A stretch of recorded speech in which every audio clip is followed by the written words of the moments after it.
Assalamualaikum warahmatullahi wabarakatuh. Alhamdulillahirrabbilalamin. Hadana lihadza wa ma kunna linahtadiya laula an hadanallah. Asyhadu an la ilaha illallah wa asyhadu anna Muhammadan abduhu wa rasuluhu la nabiyya ba'da. Allahumma shalli wa sallim wa barik ala sayyidina Muhammadin wa ala alihi wa sahbihi ajma'in, amma ba'd. Alhamdulillahirrabbilalamin. Jamaah Kampung Taqwa Asken rahimakumullah. Mari kita lanjutkan lagi, masih di pembahasan surat An-Nur. Kemarin kita sudah sampaikan di ayat 59 dan 60 bahwa orang-orang yang sudah dewasa, yang sudah mencapai balik, anak-anak yang sudah balik atau kita sebut orang dewasa, itu harus meminta izin ya, kapanpun masuk ke dalam ruangan atau rumah orang tua mereka ya. Nah, itu satu hal yang Allah jelaskan kepada kita. Kalau sebelumnya yang mumayyiz meminta izin di 3 waktu ya, ada 3 waktu 3 aurat. Kemudian orang-orang yang menopause atau sudah tidak ada keinginan untuk nikah, itu boleh selamat datang Bu Guru Nasaruti. Orang-orang yang menopause, yang tidak ada keinginan lagi untuk menikah, itu boleh membuka pakaian luar ya, membuka pakaian luar dengan tidak bermaksud menampakkan perhiasan ya, dan mereka lebih utama untuk berlaku sopan, lebih bagus memakai pakaian takwanya ya. Selanjutnya kita masuk ke ayat 61 ya, 61 ayat 61 surat An-Nur. Teman-teman silahkan untuk membuka Androidnya atau Al-Qurannya ya, di ayat 61 surat An-Nur. Bismillahirrahmanirrahim.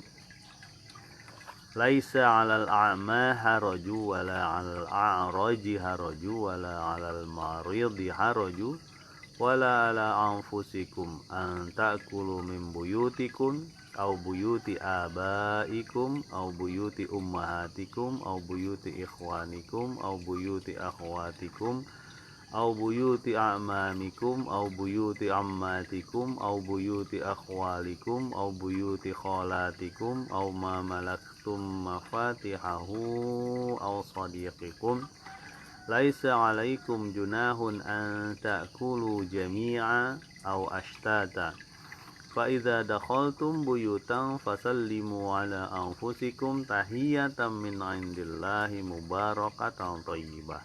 Kadzalika yubayyinullahu lakumul ayati la'allakum ta'qilun. Panjang juga nih ayatnya, hampir setengah lebih ya dari satu halaman Al-Quran ya.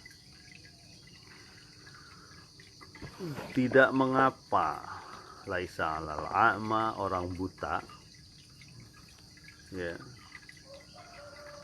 orang buta, kemudian orang pincang ya, orang yang sakit, buta, pincang, sakit ya, dan tidak juga diri kamu, antakulu min buyutikum, memakan atau makan di rumah kamu. Jadi orang buta, sakit, pincang, orang-orang yang lemah, tidak ada larangan ya, atau tidak berdosa makan di rumah kita sendiri. Au buyuti abaikum, atau rumah bapakmu ya. au buyuti ummahatikum atau rumah ibumu, au buyuti akhwatikum atau ikhwanikum, au buyuti ikhwanikum di rumah saudara laki-lakimu, au buyuti akhwatikum di rumah saudara perempuanmu, au buyuti amamikum di rumah paman atau pade dari bapakmu, au buyuti ammatikum bibi atau bude dari ibumu, dari bapakmu ya, jalur bapak, au buyuti akhwalikum paman dari jalur ibu, paman atau pade atau uwa dari ibu, au buyuti kholatikum bibi dari ibu ya, bibi atau bude ya, au ma malaktum mafatihahu atau rumah yang kamu punya kuncinya, penguasaan, au sadiqikum atau sahabat-sahabatmu. Laisa alaikum junahun, tidak berdosa bagi kamu, antakulu jami'a, makan bersama bareng-bareng, au ashtata atau sendiri. Fa idza dakhaltum buyutan, kalau kamu masuk ke rumah-rumah yang disebutkan tadi, fasallimu ala anfusikum, maka berilah salam. Itu berarti ke atas kamu juga, ala anfusikum. Tahiyatan min indillah, sebagai satu cara atau syarat dari Allah Subhanahu wa taala, mubarakatan thayyibah, yang diberi berkat yang baik. Kadzalika yubayyinullahu lakumul ayati, begitulah Allah ya menjelaskan kepadamu ayat-ayatnya, la'allakum ta'qilun, supaya kamu mempergunakan akalnya, mengerti atau memahami. Nah, ini lain lagi ya. Kalau kemarin hubungannya dengan pribadi ya. Hubungan dengan pribadi, kenapa? Ada aturan memasuki rumah dan aturan di dalam rumah. Lah kalau sekarang bergerak lebih jauh, nah itulah Allah Subhanahu wa taala. Memulai dari hal yang terdekat lalu masuk ke yang lebih jauh. Kenapa? Karena manusia pasti akan berhubungan juga dengan orang-orang lain. Nah, ini adalah aturan adab-adab makan di rumah-rumah tertentu. Ya, termasuk rumah sendiri. Karena manusia kebutuhan jasmaninya adalah makan, dan biasa kita makan kan, ke rumah kita, ke rumah teman kita, ke rumah paman kita, bude kita. Gimana sih aturannya? Coba bayangkan, sampai urusan makan gitu aja diatur oleh Allah Subhanahu wa taala. Bahkan disebutkan dalam Al-Qur'an. Coba kita bahas satu-satu ya. Ini di ayat yang 61 nih, satu ayat, mudah-mudahan cukup ya waktunya. Pertanyaan cukup waktunya, iya sih, bisa sih kita lebih lama, cuma kan kita pasti butuh aktivitas dan sebagainya. Laisa 'alal a'ma haraju walal 'alal a'raji haraju wala 'alal maridi haraju. Enggak apa-apa orang-orang yang buta, orang-orang yang pincang kakinya, orang-orang yang sakit ya. Wala anfusikum an ta'kulu buyutikum. Ya, dan diri kamu supaya makan di mana? Di rumah-rumah kamu. Nah, ini ada ceritanya ya. Nah, para sahabat tuh suka makan di tempat-tempat yang disebutkan tadi ya.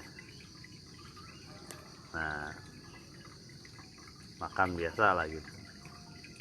Tapi sejak turun surat Al-Baqarah ayat 188, wala ta'kulu amwalakum bainakum bil batil, kata Allah, janganlah kamu makan atau memanfaatkan harta sesamamu dengan batil, dengan cara yang salah. Nah, kaum muslimin pada saat itu begitu sensitif, tidak mau datang, tidak mau memanfaatkan sesuatu yang memang Allah sudah larang. Makanya sejak saat itu kaum muslimin itu tidak berani makan di tempat orang tersebut yang tadi disebutkan, kemudian mengundang orang kalau tidak diizinkan oleh penghuni rumahnya atau pemilik rumahnya. Jadi mereka ragu-ragu gitu, nggak mau lagi, nggak mau, nanti saya masuk memakan harta yang batil lagi, ada orang lain lagi masuk ke situ tuh. Nah, oleh Allah Subhanahu Wa Taala nggak masalah, tidak apa-apa gitu, boleh. Orang-orang yang lemah, doa apa ya, orang-orang yang membutuhkan makan lah, termasuk dianya sendiri kan membutuhkan makan pada saat itu boleh ya. Boleh apa? Boleh makan makanan. Dan ketika kaum muslimin sensitif dengan memakan harta orang lain ya, Allah memberikan keringanan yang ini, nggak apa-apa tuh. Ajak orang-orang duafa itu untuk makan di rumah orang-orang ini yang disebutkan. Artinya adalah orang-orang ini pun mestinya harus ikhlas gitu. Tidak ada rasa nggak bilang-bilang mau ngajak orang-orang makan gitu. Kenapa? Karena dia sebenarnya sudah ridho dengan orangnya kan, dengan hubungan keluarga atau hubungan, nanti kita lihat lagi ya, hubungan kawan ya, shodiqikum ya. Nanti kita lihat. Jadi boleh itu kaum muslimin makan bersama orang-orang yang duafa itu di rumah-rumah yang disebut itu. Rumah kamu, rumah bapakmu, rumah ibumu, rumah saudara, paman bibi, rumah saudara laki-laki, termasuk rumah sahabat ya. Dan rumah yang dipegangin kunci, yang dikuasai gitu. Boleh itu. Nah, ini kita lihat kecermatan Allah Subhanahu Wa Taala dalam memberikan gambaran betapa kaum muslimin pada saat itu menahan diri gitu. Karena ada ayat wala ta'kulu amwalakum bainakum bil batil. Jadi boleh dibolehkan. Oke, lanjut ya. Ala anfusikum antakulu mim buyutikum. Jadi makan di rumahmu boleh. Au buyuti abaikum, makan di rumah bapakmu. Berarti makan di rumah kita juga ya, di rumah bapak kan. Atau di rumah keluarga kita boleh. Berarti orang-orang duafa juga boleh makan di situ. Kita yang ngundang itu boleh, dan yang punya rumah tidak merasa terbebani ya. Ya kalau ada makanannya sebenarnya. Kalau nggak ada makanannya ya. Au buyuti ummahatikum, atau rumah ibu kamu. Ya, 3. Au buyuti ikhwanikum, atau di rumah saudara laki-laki kamu. Ya. 4. Au buyuti akhwatikum, rumah saudara perempuan kamu. 5. Au buyuti a'mamikum, rumah paman atau pakde ya, dari bapak, jalur bapak. 6. Sudah 6. Au buyuti ammatikum, bibi atau bude dari jalur bapak ya.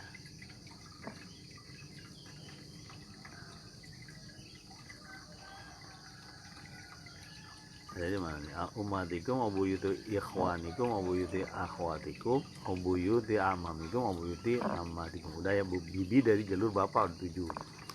Abuyuti akhwalikum, paman dari jalur ibu 8 ya. Abuyuti kholatikum, bibi dari jalur ibu 9. Rumah-rumahnya itu 9 ya. Au ma malaktum mafatihahu, atau yang rumah yang kamu miliki kuncinya. Berarti yang dijagain sama kita misalnya 10 tuh ya, udah 10 tuh. Au sodiqikum 11, apa, rumah teman-teman kamu. Nah, boleh berarti ini Kalau perlu ngajak orang-orang yang membutuhkan makan, orang-orang duafa itu. Dan pemilik rumah, karena ini sudah ada perintah ya dari Allah, bukan perintah nyebutnya apa sih ini, keringanan dari Allah ini. Jadi jangan merasa merasa terbebani, merasa nggak enak, enggak, karena dia sudah ridho kan dengan kita. Dan itu pun bagian dari sedekah kita ya mestinya.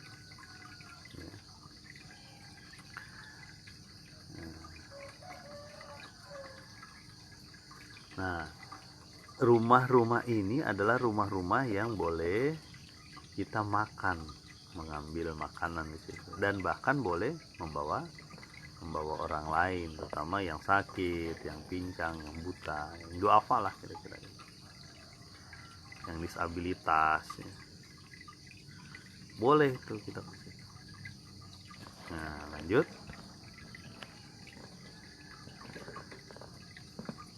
Laisa alaikum junahun an ta'kulu jami'a.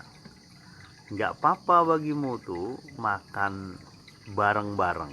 Alaikum jami'a, an ta'kulu jami'a, makan bersama, au ashtata, atau sendirian di rumah-rumah tersebut. Nah, orang jahiliyah dulu itu biasanya kalau makan di mereka itu harus ada orang, ada yang nemenin. Dia nggak mau makan kalau nggak ada yang nemenin. Ini aturan yang dibuat-buat, aturan yang dibuat-buat bahwa kalau makan tuh harus ditemenin zaman jahiliyah tuh. Makanya aturan ini yang dibuat-buat ini dibuat sederhana sama Allah. Nggak ada, nggak apa-apa mau makan bareng-bareng, mau makan bareng-bareng jami'an, atau mau makan sendirian boleh. Jadi jangan, ini udah lapar nih misalnya masuk ke rumah bibi kita, udah lapar karena nggak ada orang yang nemenin, jadi dia tambah lapar, nggak mau makan. Nah, itu kan dibuat-buat. Ini banyak aturan-aturan yang dibuat dengan cara itu. Kalau dia sudah ngizinkan kita masuk, ya berarti boleh makan ini ya, dengan seperlunya. Jangan banyak, makannya banyak, ada ayam gandulin, ada ini, masukin semua kantong semua. Pas pulang bibinya atau pamannya bingung, ini kok ayam tadi 10 potong tinggal sepotong sih, masa dia makan sampai 8 potong, itu kan aneh. Artinya yang itu ya sesuainya aja, seperlunya aja gitu, boleh. Kecuali ketika membawa orang-orang yang duafa tuh wajar lah, mungkin ada kekurangannya banyak. Itu ya. Jadi ini aturan-aturan yang dibuat oleh manusia, diluruskan sama Allah. Nggak apa-apa makan bareng atau makan sendirian, boleh. Dan memang namanya it'amut ta'am, memberi makan orang, itu bagian dari sunnah ya. Memberi makan orang ya. Nabi waktu ditanya, wahai Nabi, kalau saya mau sedekah ke orang, entah beri makan, entah beri hadiah dan sebagainya, tetangga-tetangga itu yang mana, tetangganya yang mana, kata Nabi. Kata salah sahabat, kata Nabi, yang pintunya paling dekat dengan, awalilah dengan yang pintunya paling dekat dengan pintu rumahmu. Itu tetangga. Oh, di sini mungkin 1, 2, 3, 1, 2, 3, 4, 5, 6, 7, 8, 9. 9 nih yang level 1. Ring 1 kalau di tempat saya ini. Karena sebelah sini ada kebun, sebelah depan kebun. Sebelah barat kebun, sebelah selatan kebun, yang ada di sebelah timur, timur sama utara. Kata Nabi, yang paling dekat pintunya dengan rumahmu. Nah, berikan itu. Nah, baru level keduanya, kalau rezekinya kita ada, level keduanya itu, ring 2, ring 1 ini 9 rumah ini ring 1 kita nih tetangga. Ya, makanya ingat terus, man kana yu'minu billahi wal yaumil akhir falyuhsin jarahu. Barang siapa yang beriman pada Allah dan hari akhir, maka berlakulah baik terhadap tetangganya. Salah satu diantaranya itu perbanyak kuah, kan kata Nabi, berikan kepada tetangga. Berarti tetangga ini kan sebenarnya sodik, teman kita kan gitu. Boleh gak kita masuk gitu terus makan? Sebenarnya boleh, kita cuma ragu-ragu. Kalau dari sisi syariat tidak haram, boleh karena telah mengizinkan kita kan. Manggil orang buat makan itu boleh juga. Kita yang di tempatnya nggak boleh merasa ini, nggak boleh merasa apa, merasa sedih gitu, ataupun ya habis deh. Bukan, bahkan itu mungkin berkah di situ ya.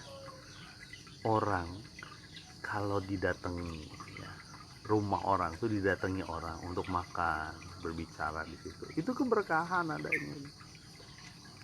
Karena apa? Ketika dia bicara di situ, makan, suasana nyaman di situ. Ini kunci ya, bukannya apa? Dia makan di rumah itu ya dengan suasana senang, perutnya lagi kenyang, ngobrol. Itu yang timbul tuh informasi positif. Yang ngobrol-ngobrol positif, bahkan menjalin hubungan, ada networking di situ. Yang tadinya, nah beda kan, kalau kita datang assalamualaikum, ada keperluan terus dibalik baik lagi, selesai. Tapi kalau ada makan, jangan nggak makan, ngeteh aja, ketahuan tuh tehnya panas atau ngopinya panas, kan butuh waktu untuk dia dinginin ini dan ngobrol gitu.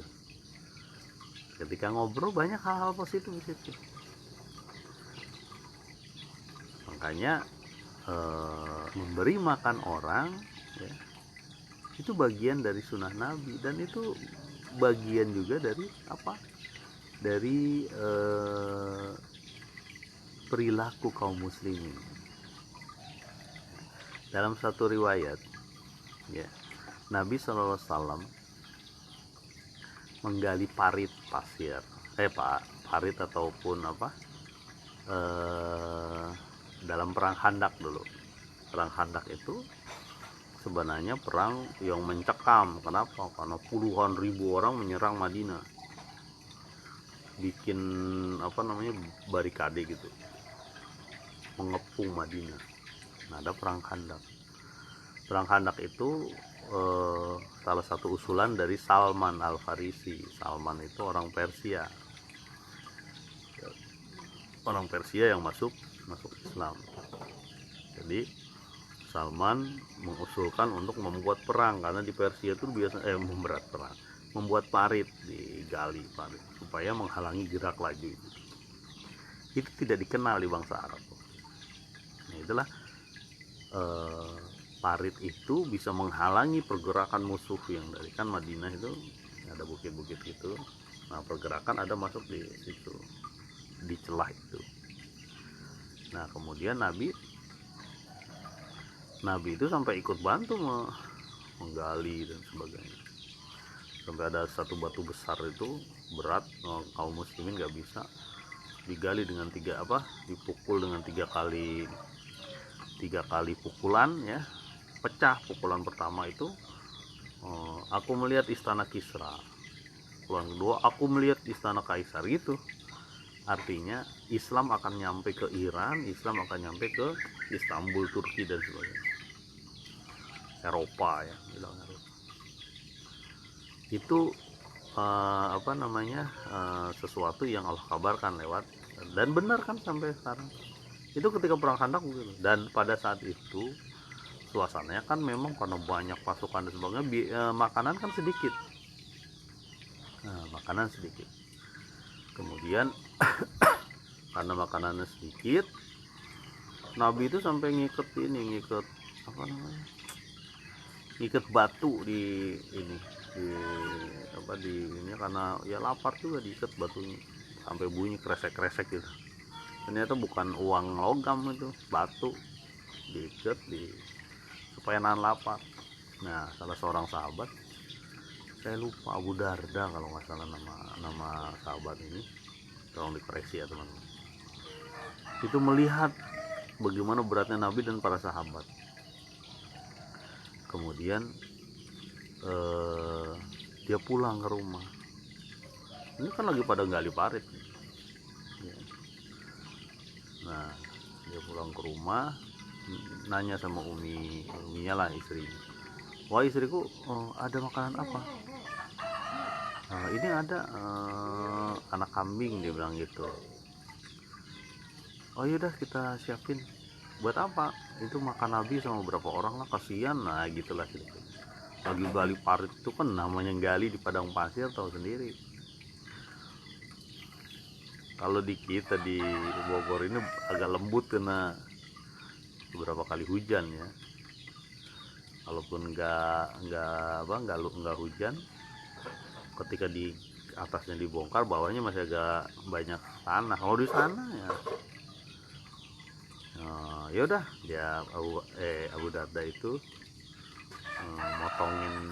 motong anak kambing, kemudian bersihin dan sebagainya, dikasih kemana, ke istrinya.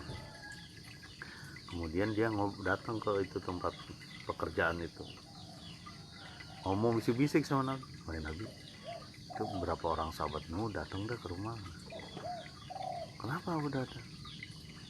Itu gua ada makanan di rumah gitu, itu kata Nabi. Terus apa yang dilakukan, kata ngomong kayak gitu. Nabi teriak, wahai teman-teman, kita makan di rumah Abu Darda. Wah, Abu Darda kaget. Nabi, ini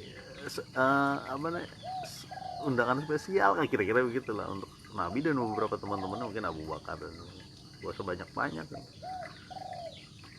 Tapi Nabi teriak kosong, oh teman-teman, kita disiapin makanan. Tuh bayangkan, seorang pemimpin tuh nggak bisa dia kenyang sendiri sama beberapa orang terdekat, tapi dia memikirkan teman-temannya yang sedang berjuang juga bersama. Penyakit kita adalah sebagian dari kita ketika dia berpuasa, dia lupa teman-teman. Dorong mobil mogok, mobil udah jalan, orang ini tinggal. Nah, Nabi waktu itu kagak, dia sampaikan itu, ayo teman-teman, ayo siap-siap, kita mau ke rumah Abu Darda. Ya Abu Darda nggak bisa ngomong apa-apa ya, tapi dia pesan begini, Abu Darda, nanti periuknya ya, pancinya itu jangan dibuka, biar aku yang ngambilin makanannya itu. Oke, Abu Darda langsung pulang kan, ngomong ke istrinya. Dia bilang, siapa? Wah istriku, Nabi mau datang merombongan gitu. Rombongan gimana? Ya sama itu orang-orang yang gali parit sekarang itu. Kamu dikasih pesan nggak gitu? Iya, dia ngasih pesan supaya jangan dibuka periuknya, biar dia sendiri yang oh yaudah nggak apa-apa, kata istrinya. Ya istrinya yakin lah ya. Kemudian ya dimasak gitu. Datang Nabi itu sama rombongan itu ratusan orang.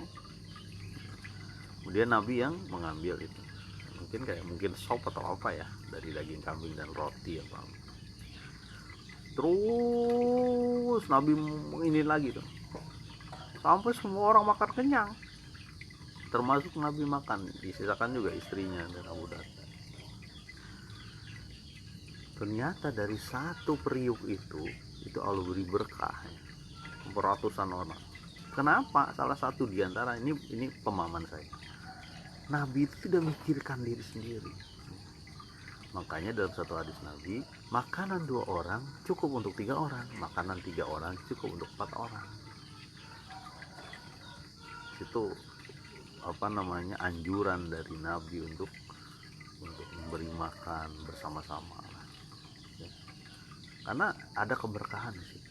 dan nggak usah takut habis, tidak usah takut. Aduh kan kita malu ya mau ngasih cuma nggak usah malu ya, silakan aja, bismillah aja, jalan walaupun sedikit, kasih ke tetangga, kasihin. Atau ketika lagi jalan, saya punya kawan lagi jalan dia suka bawa sesuatu gitu. Alhamdulillah, mudah-mudahan semangat ya, naik mobil nih, dia punya mobil, naik mobil dia bawa bungkusan di belakang, kadang beras dan apa aja lah, ada orang yang butuhkan, kasih dong gitu.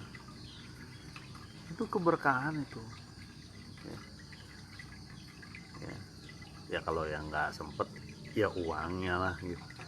Panjang perjalanan itu kan banyak hal yang kita temui di sepanjang jalan itu. Nah itu kembali lagi ya, kita balik lagi ke sini nih, memberi makan ceritanya. Ini kan masalah makan akhirnya ya, dan karena masalah makan orang banyak bisnis di situ, ada kafe, ada apa namanya, ada restoran, ada pengantaran online ya, makanan dan sebagainya ya. Bagus kan tuh, tahu ada orang ngantar online di sini. Ini rumah Pak ini, bukan, saya bukan, ini dikasih notif, ini temennya Pak X bukan, iya gitu. Oh iya, saya disuruh Pak itu mengirimkan ini gitu. Waduh seneng banget tuh, ada rasa cinta kan di situ kan ya. Lanjut tadi udah ya, dari ada 11 rumah, jadi rumah yang dibolehkan. Laisa alaikum junahun an ta'kulu jami'an au astata, boleh makan bareng-bareng, boleh sendirian, dihilangkan tuh. Fa idza dakhaltum buyutan fasallimu, jika kamu mau masuk ke rumah-rumah yang sebelah kiri maka berilah salam. Diawali lu dengan salam, artinya ada keriduan salam itu kan. Assalamualaikum, dijawab waalaikumsalam, masuk gitu ya. Tetap ada pembukanya lah, salam, jangan selonong boy masuk, dan enggak sembarangan masuk seperti sebelumnya ya, kita sudah sampaikan ya. Masuk ke rumah orang lagi ini, fasallimu ala anfusikum, terhadap diri kamu. Sebenarnya salam itu adalah salam buat kita juga, selain untuk mendoakan keselamatan bagi orang yang di rumah, itu sebenarnya salam buat kita juga. Jadi kita kata assalamualaikum itu bagi kita, balik ke kita ya, balik kepada kita. Ala anfusikum tahiyatan min indillah, satu cara, satu peribadatan dari Allah. Makanya tebarkan salam itu bagian dari sunnah Nabi SAW, termasuk di medsos. Assalamualaikum dulu, jangan, saya juga kadang suka lupa, langsung saya sebutin, gak nyebutin salamnya. Assalamualaikum warahmatullahi wabarakatuh. Mudah-mudahan aja Allah ikat hati kita ya dengan cara, bagian dari cara ibadah itu yang Allah sebutnya ya. Mubarakatan thayyibatan, yang diberkahi, yang baik. Masya Allah. Ini berkumpul dua kebaikan ini, kebaikan karena makan, kebaikan karena doa ya kan di sini. Mubarakatan thayyibatan, yang diberkahi. Waduh, Masya Allah. Mau gak dapat berkah Allah? Mau lah ya, biasa ngasihin makan orang.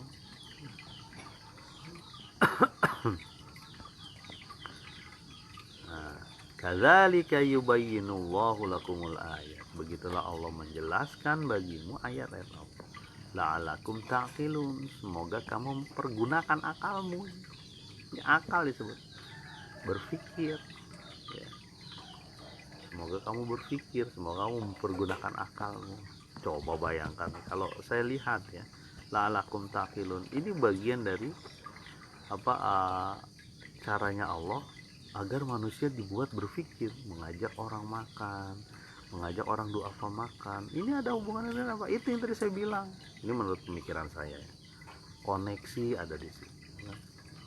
Rasa nyaman terhadap rasa kepercayaan, ada trust di situ ya, terhadap saudara, terhadap apa? Terhadap teman, terhadap orang yang dititipin rumah, ada rasa kepercayaan di situ. Makanya kita kan nanya-nanya, ini dikasih makan tapi nggak mau, kenapa ya? Sama makanannya nggak enak gitu. Apa dia puasa? Kalau puasa kok nggak ngomong gitu. Dia kan ragu-ragu kan. Nah, ketika dia makan, ada rasa kepercayaan di situ. Di situ rasa keberkahan tuh turun. Mudah-mudahan bermanfaat. Subhanakallahumma wa bihamdika asyhadu alla ilaha illa anta astaghfiruka wa atubu ilaik. Assalamualaikum warahmatullahi wabarakatuh.